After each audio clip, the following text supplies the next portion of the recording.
I forgot to mention this when I was doing my video, but it's been a few weeks since I did my last video. And in that time, I hate to report in my video, but Keith Szabo passed away. Keith was a huge influence in the Mustang community. He'd been racing, him and his dad, Roger, have been around the Mustang community for years and years. They were a huge influence in the 10.5 world for racing. It's just been phenomenal what they brought to the sport, their sportsmanship, their wins. They were a phenomenal team together, and it's very unfortunate that Keith passed away just a couple weeks ago. So I was very sorry to hear that. My heart goes out to his family.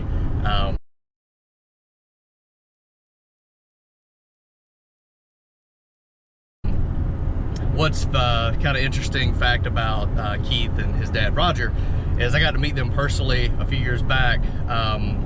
Rusty Richardson and I used to be partners on a race team back in the late 90s and early 2000s, and we campaigned Keith's original 82 Mustang. So this was the original silver car that Keith used to race, him and his dad built. It was really fast back in the day. And when they were getting ready to do the new car, which is the car everybody knows today that he's been running for years, they were going to sell the original car, which to me was interesting because it's like a family heirloom. You know, you wouldn't think they'd ever sell that car. When the car came up for sale, Rusty and I went, I think we met them in West Virginia. It was basically halfway between North Carolina and Michigan, and they picked pretty much halfway point. And I remember that day we took the car trailer, we drove to the mountains somewhere around West Virginia, and we met them at some rest area, I believe, if I remember right. It's been quite a few years now. And they were super nice guys. They gave us all this history about the car, how I think he had drove it to high school and all this stuff, and it was really cool, and how they had built it up, and it was a really fast car back then. I mean, you're talking back in the 90s. We took the car as a rolling chassis. It was actually set up for like a 29.5, 10.5 tire. We took the car, stuck a motor in it that we had with nitrous, and we had 28 10.5s on it. First time we went to the track, we actually went down to Florida for I think it was a spring break shootout, and with the smaller tires on it, we still had Keith's wheelie bars on the back, and we weren't used to the car yet. Went out there and just completely obliterated the tires, you know, just had the chassis set up all wrong. It was an interesting learning curve, but we ended up with that car from the small block and nitrous to a big block, basically a 600-inch all aluminum big block with nitrous on it, power glide, but basically the same chassis that Keith had been running for years. And that car was phenomenal. It would hook, it would go. We won quite a few races with that car in the early 2000s.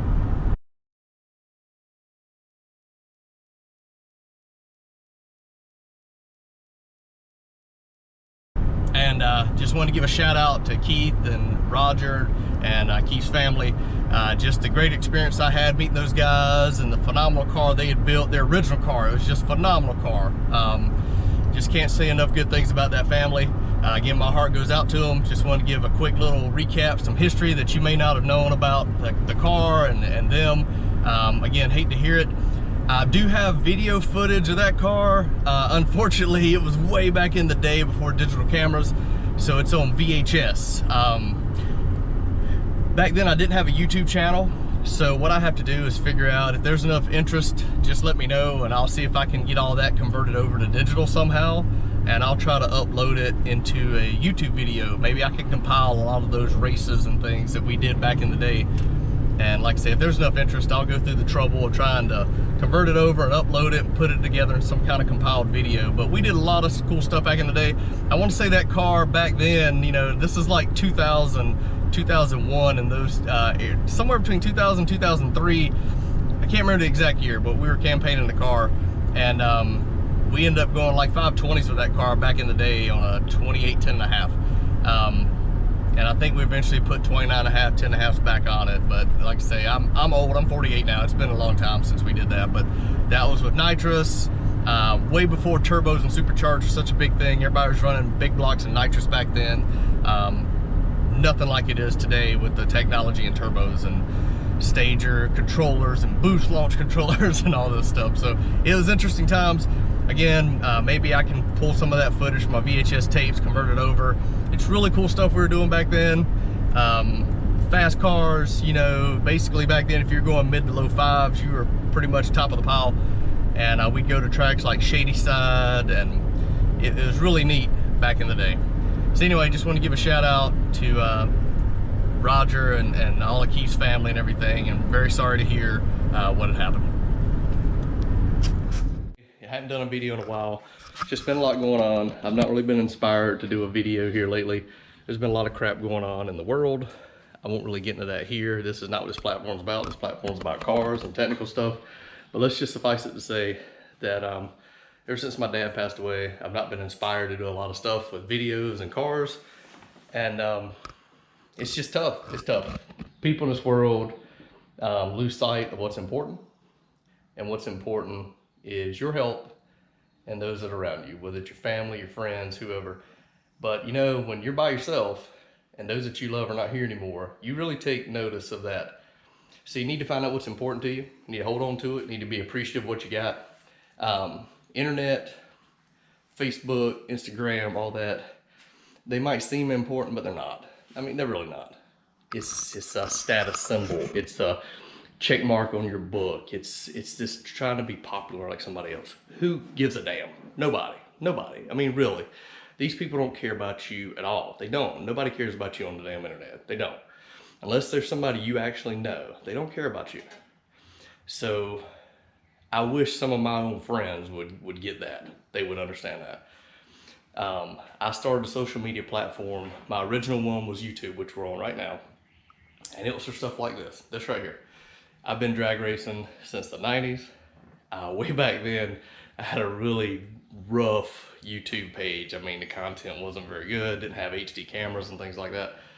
But it was for stuff for me. It was stuff I do just to share with people. You know, it wasn't a political platform. It wasn't for popularity. It wasn't anything like that. It was just to show people, hey, here's what I do, and there might be something cool you'd like to watch. And that's what this channel's about. I've turned it into a technical thing to try to show you guys the ups and downs of having hot rods. I'm blessed with the benefit of having a bunch of different cars. So there's people that may not like Fords. And I've got this Pontiac sitting here. And there's people that may have a junky ass old Explorer, and I got one of those over there, or an old ass F-150, and I got one of those over there. Just because I got all this crap doesn't mean they're worth much. I mean, every one of them I bought used, you know what I mean? So, but what's interesting is I try to explain what I do and how things work, and just normal maintenance and stuff that breaks down, and you know, life ain't perfect. That's the whole point of this channel. I want to bring content that's real world. You can appreciate. I'm here to help you. If you got questions, I'll be happy to help. You know, I work at Fastlane Motorsports on Saturday. Part of my job is to help people understand what they want to do with their cars, or give them advice, or steer them in the right direction, instead of wasting money. A lot of stuff I've already done. I mean, look, I still spend money. If you don't have a lot of money, don't build a hot rod. My best advice, tell anybody. They will nickel and dime you to death. I don't care what parts you buy. I don't care how new the car is. Sooner or later, it'll nickel and dime you to death. But if you love it, keep doing it. I mean, it's my hobby. It's what I like to do. It gives me joy. Let's put it that way. It's a stress reliever and all this.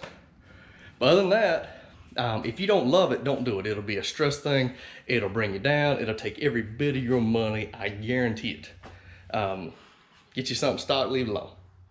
If you can afford it, get your new GT500, leave it bone stock, drive it, you'll love it. Get your new Hellcat, get your new Camaro, whatever your flavor is. Just get it and enjoy it. It'll be fun. But I just wanted to kind of give everybody an update. I'm sorry I haven't done a lot of videos lately. Again, I've just not been inspired. My heart's just not been in it. Oh yeah, so the trans brake's on the right, the bump button's on the left. Just like your race car.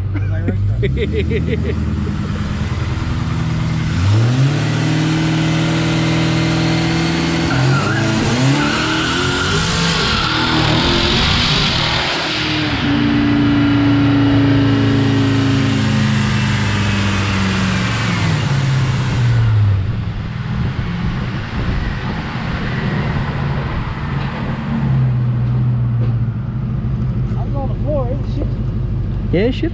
But all that snatch on them straps is killing it. Yeah. It's being smooth. Yeah. I don't know if it's ever gonna quit that. I guess we could put 2 straps on the A-arms maybe, not in the wheels. And maybe Used to we go around the 4, like one straight across the 4. Do you think that would help or not really? It's like when the wheels turn and stuff, that strap moves with it. Oh. Like it jerks, it straps up. I think, I mean, it was shifted. I'd be fine with it going down the track like that. Okay. If it was So maybe that new tech signal I got is actually shifting. Now look, that's commanding at 6,200 in the controller. Yeah, but it was shifting pretty early. I mean, on here. Well, what was that actually shifting at? Was that the red line? No, that's the bounce. For the Okay. most part. My dumbass didn't put RPM on here. It reset itself, and then I didn't put back in RPM. Okay. It shifted 3 times, I know. Yeah, it should have gone 2, 3, 4, right? You got up to 111. Well, I now keep the converter locked, where before we dynoed I didn't. Yeah. So. I think we take these straps off of the wheels Okay. and we run them to the K-member maybe and try to get a more solid. That way it's not bouncing around.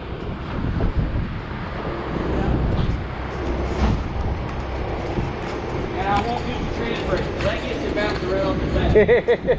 It's trying to plant and go.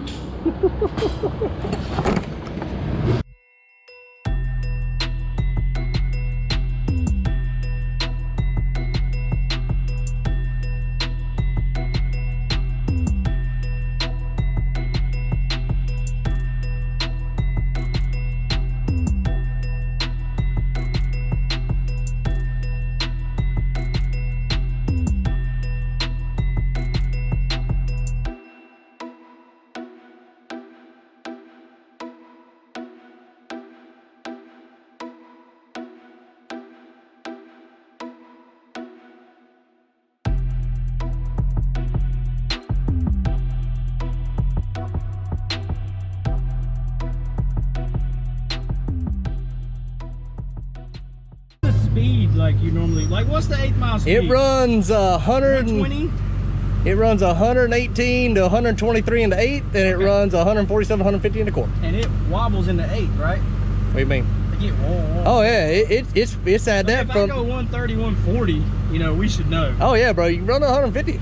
It's fine. Yeah.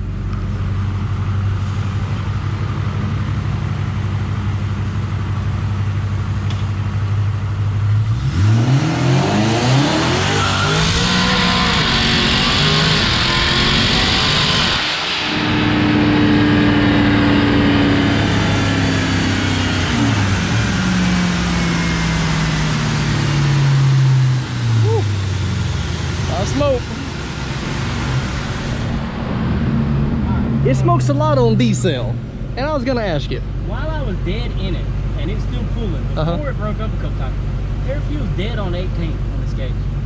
Well, I think, and again, I don't know if my sensor's got a problem, because cruising around, it'll peg out, like just go dead, like. Oh, it was maxed the fuck out. And like, yeah. And I think it got on the rev limiter right now. Okay. Yeah, it's been. I put a new sensor on a couple months ago because it didn't work at all. And here lately, cruising around, the sensor just bottoms out. It happened after I started running race gas in it again. So I think maybe the sensor might be having a problem. So this motor's always smoked on diesel after you get on it. Yeah. It's just turning like hell. Okay, and that. Let's see how fast I went 128 miles an hour. Okay. So what gear do you think that would be? 4th? That should still be in 4th. Yeah, that's still 4th. It hadn't gone to 5th. It goes to 5th just about, probably close to 1,000 foot right before the quarter mile.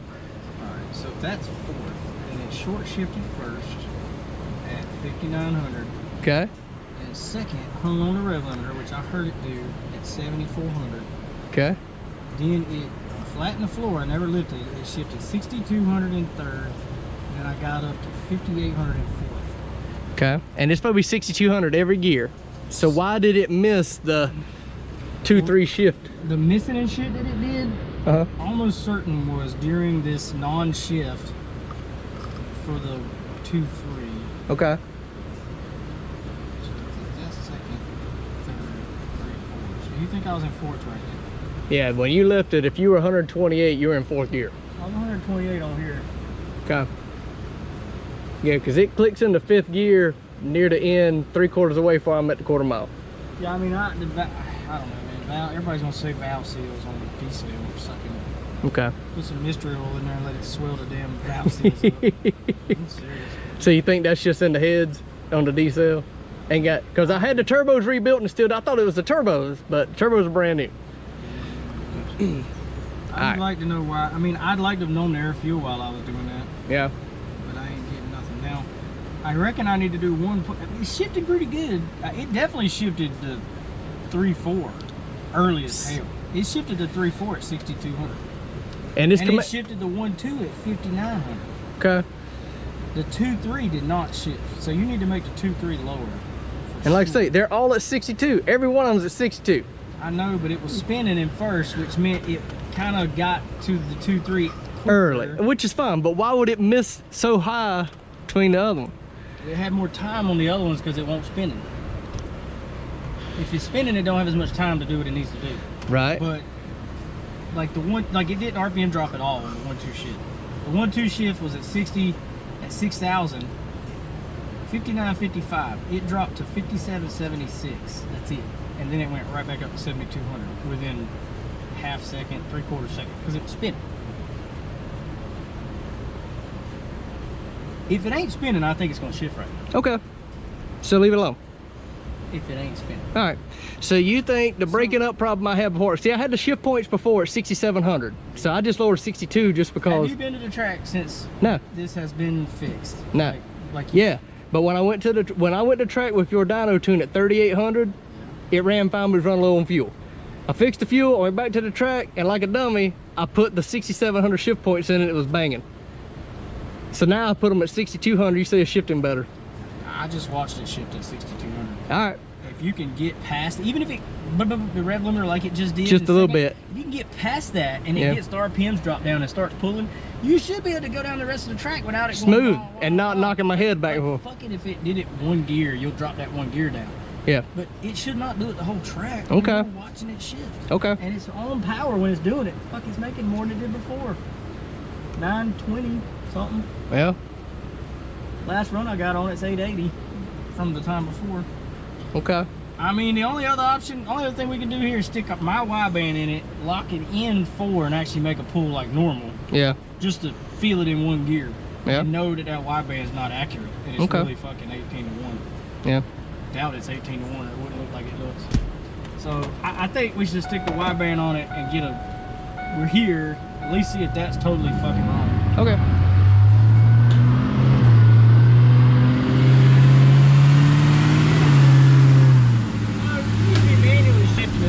It shifts quick.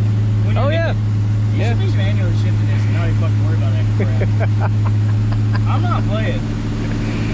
Then I'd have to put the manual trans brake somewhere over here on a button or something, right? Like right here. Change it over there.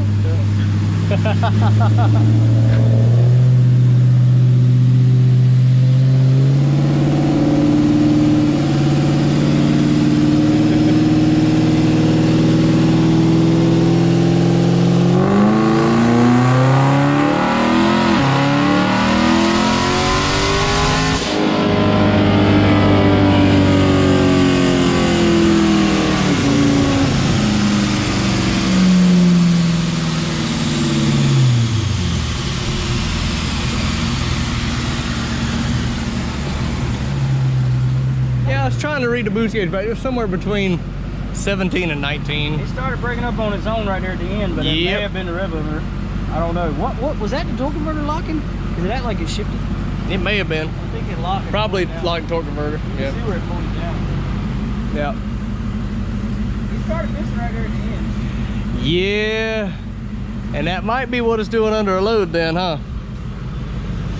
That was only 60.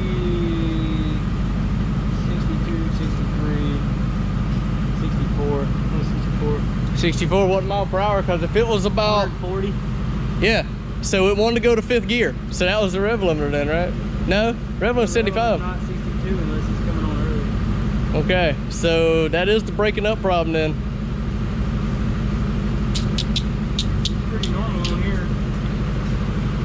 So that's that high side breaking up problem I was feeling then, huh? And it made, what was that, 9, 10, kind of breaking up. Yeah, I couldn't tell, it didn't quite look like 19, it may have been like 18, 17, 18 pounds.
Yeah, it's funny, it tries to touch about 19, drops down to about 17, and then holds about 17, 18. Are you telling me that it'll do the same thing if you turn the boost down?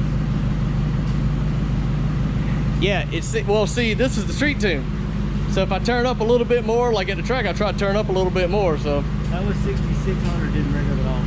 Okay. Air fuel plug pretty good. So I wonder what the difference was between the first pull and that one.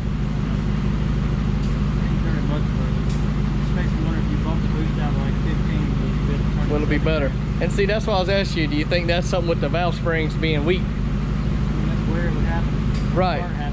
Because it's a little less boost, it don't seem to do it as bad. When I turn the boost up, it's a lot worse. So right now, this is turned down, because at the track, I have it about 3 or 4 more pounds. I want to make a hit on like 30 feet. Okay. Can you do that? Yeah, you can do that.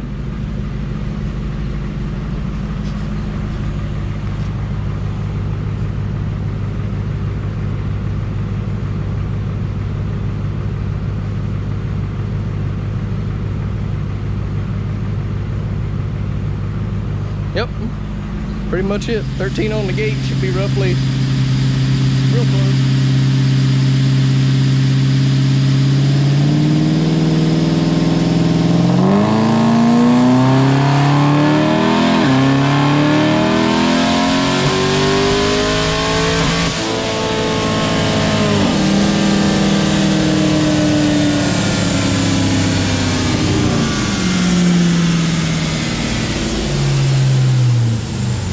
Like about 14, 15 pounds on the boost gauge of breaking up. 100% ignition. Ignition failure? 100% ignition. Really? 100%. Okay. Air fuel is perfect, everything's perfect, and you hear it, and it just hard cuts.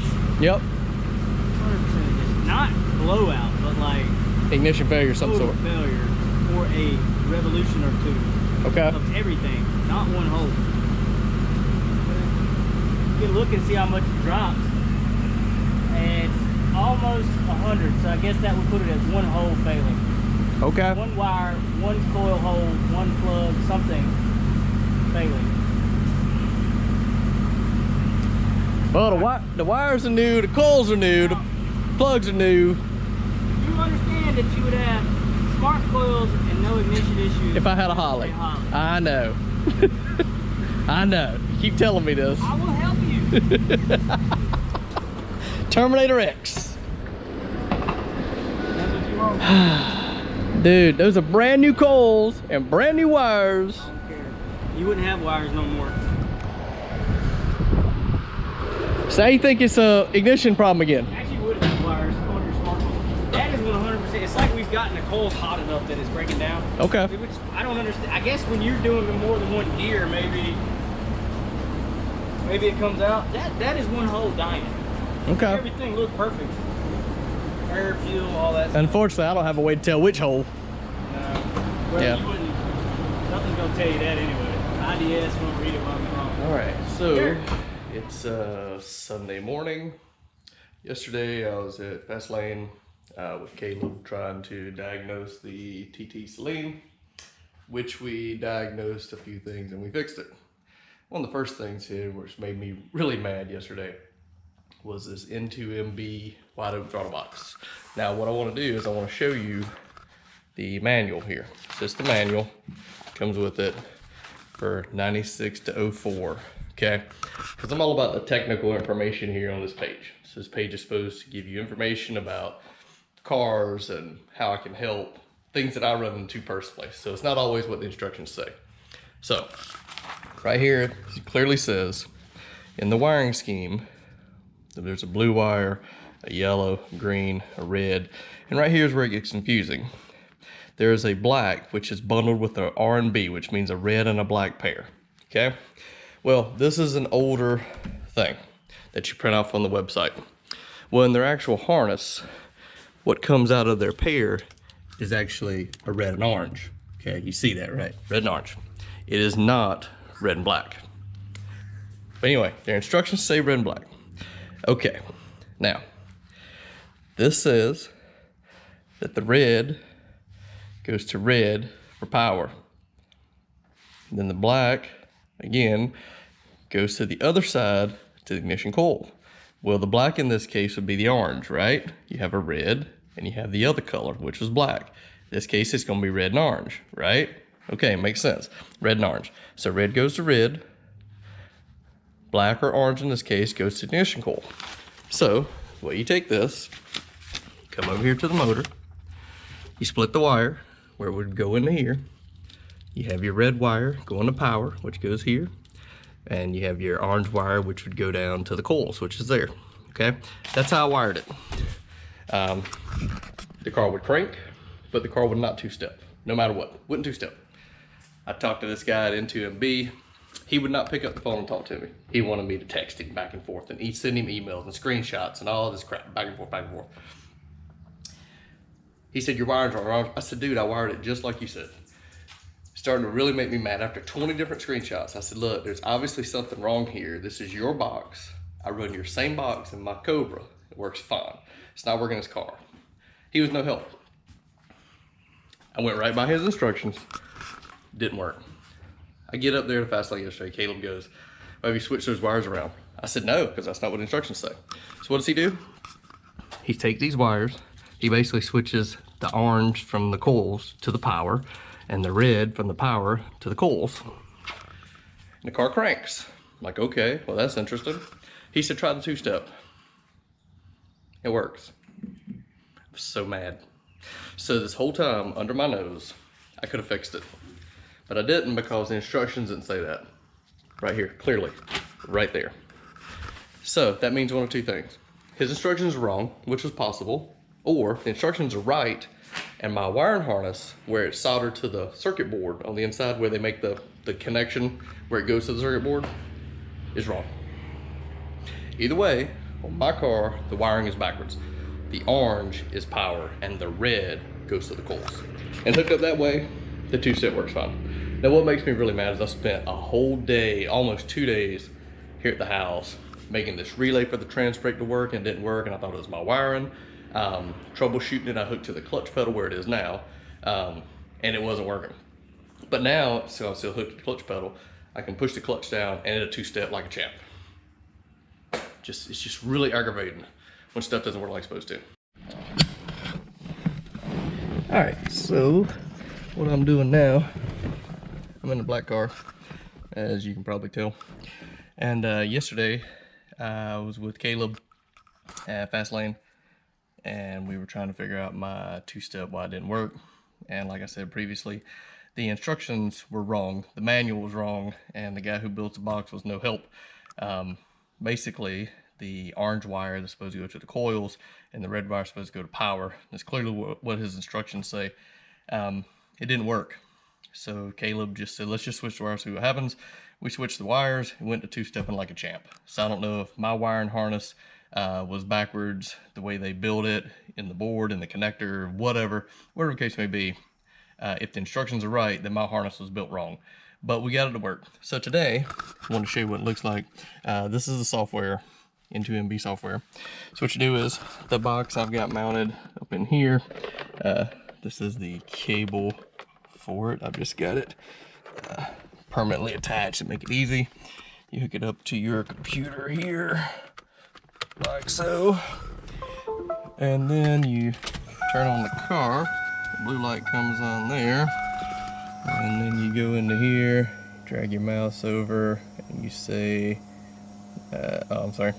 you go over here and you say read, and it says reading. You connected to your box, you now change the settings. So what mine says is it's 3200 launch control. It's Ford coil pack, and there we go. So, yeah. It should be all set, ready to roll now. So pretty much, when I get ready to run the car, I should be able to click it and the car two-step like it should. Now let's see what happens when let's see if I can do this while holding the camera.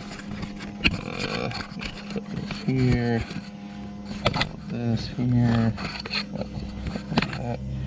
See if I hold the, okay, hold trans brake, and now read it. Okay, so what you'll notice here is, while holding the trans brake, this number went to 5 volts, which indicates it's reading something. Now, I'm using a relay from a trans brake switch, so we know by using the relay it's getting voltage now. So when I'm not holding the trans brake button, let's read it again, and now the voltage is 1.4. So I don't know if this is going to work. I haven't tried it yet with the trans brake, but yesterday I was trying it with the clutch pedal like they normally set it up, and it worked fine. So when I pushed the clutch down, it was getting voltage and it worked. When I let go of the clutch, it was reading less voltage, and that was that. So I haven't tried it yet. This is just the initial setup. It's reading here 1.4, so I'm pretty sure that needs to be reading 0 for it to work properly, but we'll see. I've got to go out and test it. The guy told me that using a relay doesn't really work. It's got to be 0, but like I say, we'll see. Hopefully it'll work, because the way mine's supposed to set up is I push the trans brake and the two-step starts working.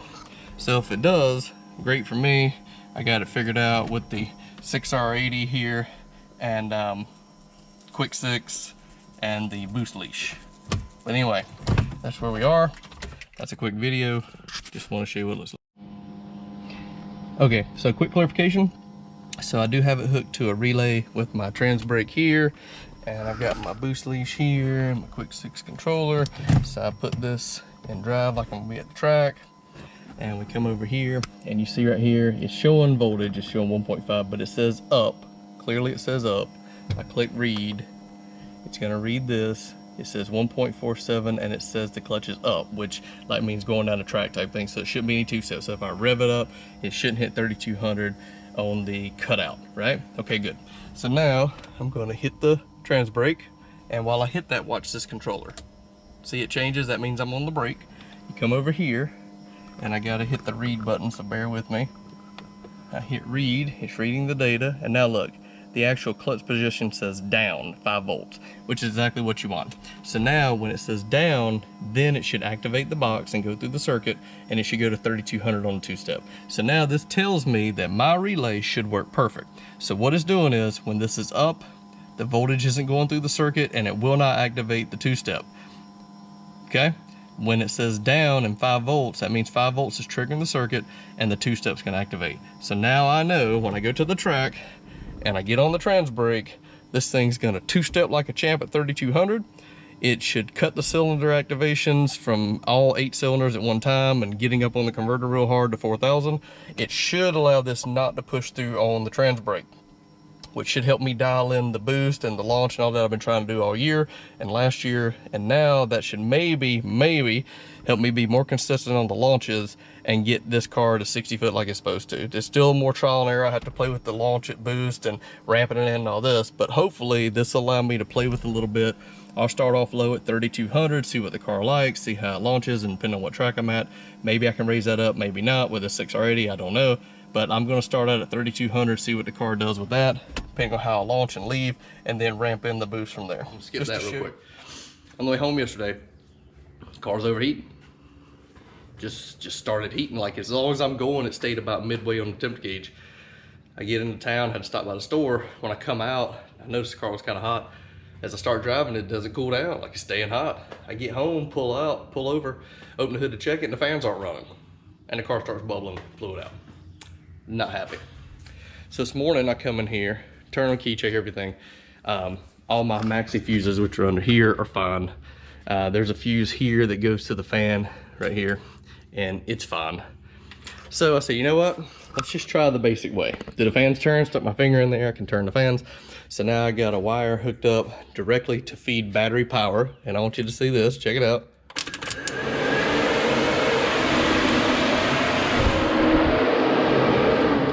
Both fans work perfectly fine. So, the fans aren't the problem. The fuses aren't the problem. It's not getting voltage on that circuit. So on these cars, right here under the passenger side fender, there's a box, and it's called the CCRM, Constant Control Relay Module. Now here's what's funny. It has two functions. It helps the car crank, and it controls the fans. Mine was original from '98, and I was having some issues with the fans last year, first this year. So I changed that thing thinking it was bad. And it was original, like, I mean, it rattled, it had dirt and stuff in it. Well, to get another one from the local O'Reilly's, I had to trade mine in and pay 150, 180 bucks plus the trade in to get it. Well, I got it, put it in, seemed to work, haven't really had any issues. Pretty sure that's the issue now. That box didn't last 6 months, and now it's not sending voltage. Module, which is 98. Come to find out, it wasn't the module. So this was a new module from O'Reilly's. I just want you to see, again, because I like to share real data. I want you to see if you came to the same conclusion I did. Why my fan's not working? Are you ready for this?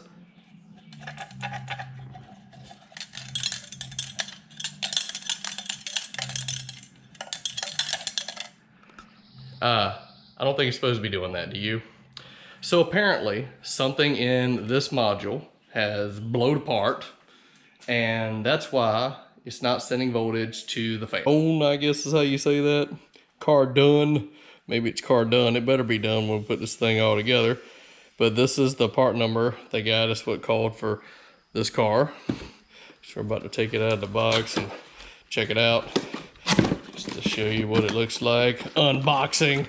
I mean, there's like kids at like 12 years old making $1 million a year or something crazy on YouTube doing an unboxing video.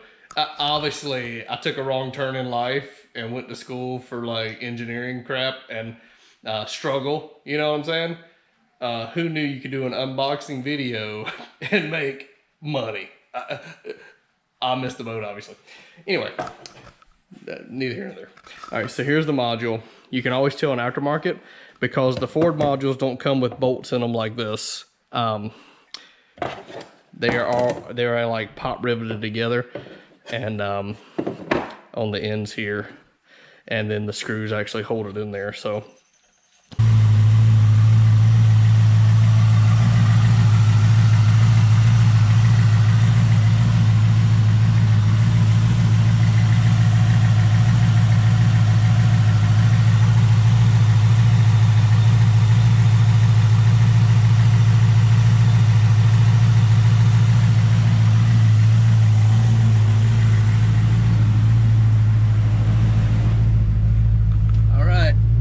heard the fans kick on. See the temperature? Hear the fans running? Oh yeah. Fans are running. Awesome. Let's see what we got here. We got roughly 178.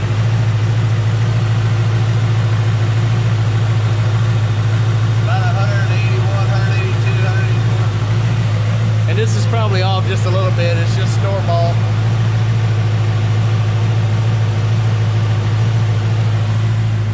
So that's about close enough. Get in here and show you.